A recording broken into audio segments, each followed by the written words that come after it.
حسرت بہت ترقی دختر کی تھی انہیں، پردہ جو اٹھ گیا تو وہ آخر نکل گئی۔ تعلیم دختروں سے یہ امید ہے ضرور، ناچے دلہن خوشی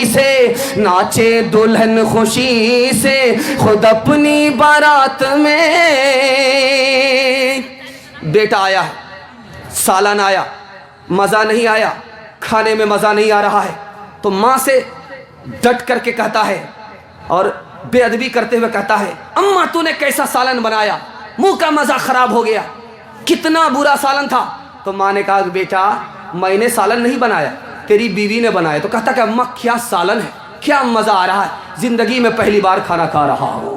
زن مریدوں کی کمی نہیں غالب، زن مریدوں کی کمی نہیں غالب، ایک ڈھونڈو تو ہے۔ داماد آیا ہے ساس کے پاس، ساس ایک نمبر کی کنجڑ ہے، مکھی چوس ہے، اس نے کھچڑی تیار کر کے رکھ دیا۔ داماد نے کہا کہ مرغا تو دیا نہیں، کھچڑی دے دیا۔ کہا کہ بیٹا یہ کھچڑی بہت اچھی غذا ہوتی ہے، امیر بھی کھا لیتے ہیں، غریب بھی کھا لیتے ہیں، اور پیٹ خراب نہیں ہوتا۔ سمجھ میں آ گیا یہ مرغا بچانے کی پلاننگ ہے۔ تو داماد بھی ہوشیار تھا، اس نے کہا کہ اماں یہ کھچڑی تو کھا رہا ہوں، لیکن اس کے ساتھ اگر گھی ہو جاتا تو بڑا اچھا ہوتا۔ بڑھیا اندر سے گئی، کوٹھی سے گھی نکال کر کے ٹھیپی، ڈھکن جو کھولا تو گھی زیادہ پڑ گیا۔ اب بڑھیا کو لالچ ہو گیا، افسوس ہوا کہ گھی زیادہ پڑ گیا۔ تو کیا کہتی ہے کہ بیٹا مل بانٹ کر کے کھانے میں برکت ہوتی ہے۔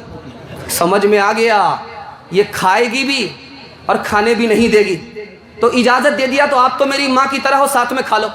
تو بڑھیا نے پلیٹ کو دیکھا تو گھی داماد کی طرف زیادہ تھا، تو بڑھیا نے سوچا کہ گھی کو ٹاننا ہے، داماد کو پتہ بھی نہ چلے۔ تو کیا کہتی ہے کہ بیٹا میں تم سے ناراض ہوں، تم نے فلاں مہینے میں میری بیٹی کو یہ تکلیف دیا ہے، یہ تکلیف دیا، سارا گھی ٹال لیا۔ داماد نے سوچا کہ یہ بڑھیا ہے کہ عجوبہ ہے، کیا ہے؟ تو کہا کہ اماں جان کوے سے زیادہ کوے کا بچہ چالاک ہوتا ہے، میں نے اگر دکھ دیا ہے تو یہ سکھ بھی دیا ہے، سارا گھی ادھر آ گیا۔ دکھ سکھ کو جب ملائیں گے تب زندگی کٹتی ہے۔ خدا جب حسن دیتا ہے نزاکت آ ہی جاتی ہے، خدا جب حسن دیتا ہے نزاکت آ ہی جاتی ہے، قدم تھم تھم کے پڑھتے ہیں کمر بل کھا ہی جاتی ہے۔ پیر صاحب آگے، ایک جعلی پیر اصلی پیر دونوں کا فرق ہوتا ہے۔ اصلی پیر جعلی پیر میں فرق کیا ہے؟ ایک لائن میں، اگر اصلی پیر کی زندگی میں سنت ہے، صحابہ کا طریقہ ہے تو اصلی پیر ہے، نبی کی سنت نہیں ہے، صحابہ کا طریقہ نہیں ہے تو یہ پیر کی شکل میں شیطان ہے۔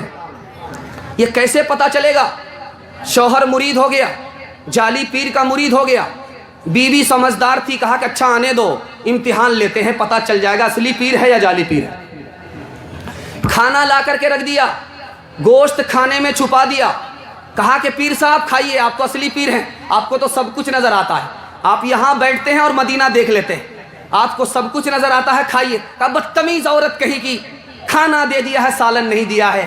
کہا کہ آپ ایک نمبر کے پیر نہیں جعلی پیر معلوم ہو رہے ہیں، بھات کے اندر سالن چھپا ہوا ہے۔ سر پہ حضرت کے امامہ تو بڑا بھاری ہے، سر پہ حضرت کے امامہ تو بڑا بھاری ہے، پیٹ لگتا ہے کہ یہ کفر کی الماری ہے، پیٹ لگتا ہے کہ یہ کفر کی الماری ہے۔